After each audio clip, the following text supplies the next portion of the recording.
amigos, hi friends, bienvenido a mi canal, welcome to my channel. तर आज आपण बघणार आहोत लोस पायसेस म्हणजेच कंट्रीज म्हणजे देश. तर वेगवेगळ्या देशांचा स्पॅनिशमध्ये कसा उच्चार होतो हे आज आपण बघणार आहोत. चला तर मग आपण एक एक बघू. तर पहिला आहे इंडिया. इंडियाचा उच्चार कसा होतो? इंडिया ला इंडिया. नेक्स्ट आहे स्पेन, इंग्लिशमधून स्पेन आणि स्पॅनिशमधून एस्पान्या. नेक्स्ट आहे फ्रान्स, फ्रान्सिया. नेक्स्ट आहे जपान, जापोन. नेक्स्ट आहे इंग्लंड, इंग्लतेरा.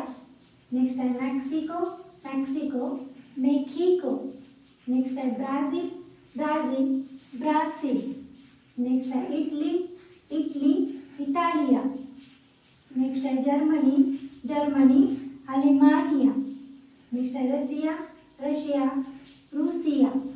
नेक्स्ट आहे कनाडा. नेक्स्ट आहे श्रीलंका आणि स्पॅनिशमधून पण श्रीलंका. तर श्रीलंकाचा हा उच्चार स्पॅनिशमधून, मराठीतून आणि इंग्लिशमधून सेम असतो.